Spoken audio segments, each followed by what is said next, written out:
Hi, I'm Brian Wheeler from MusicMaster. You may have seen me talk about the highlight filters in the library in a prior video, even if you haven't. The highlight filters are a way to add a pop of color, whereas you might just be looking for a code. And sometimes that code can get a little blurred in the din of the day or even in the scheduled log. So the highlight filters gives you that quick view, that quick color splash that indicates something meaningful to you. And we're going to show you how to implement that in the schedule editor. So we've already created a couple of highlight filters, but just to show you how to create a highlight filter, you click on this icon for song highlight filters, and you can actually create a new one there by clicking on add. You can indicate the filter necessary to create such a highlight, and then you get something like this. I've got red that represents core artists.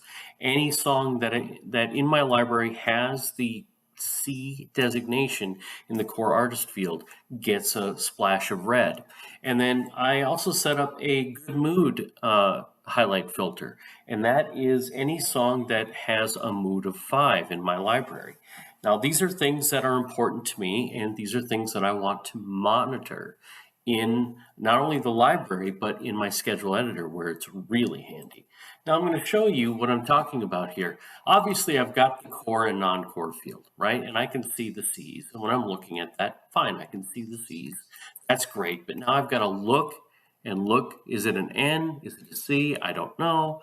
Oh, wow, here's a mood 5. But you're looking over here on the other side trying to edit your log.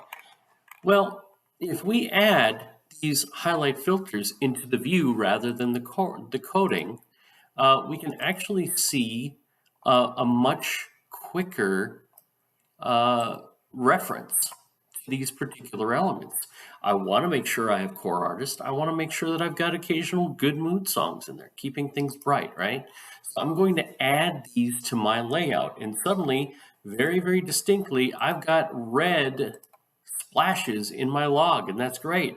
I've also got a green splash in my log. So wow, I don't have to look all the way over here and scrutinize the code. I see the splash of color, and I know that I'm on the right track because I'm getting lots of red and an occasional green, and I am a happy guy, and I don't have to squint and train my eyes on some coding that just doesn't mean that much to me. So at this point, I'm going to save my settings because I like these settings. I like this splash of color.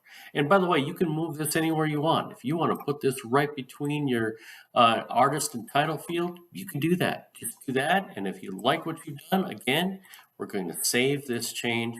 And then voila, you've got all of those colors right there and ready to go. And you can scroll through and say, yeah, look at all this core. I've got a lot of great core.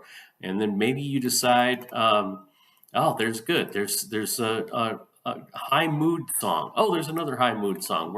We're a happy camper here. We've got lots of good stuff in the log, and you're seeing it at a glance.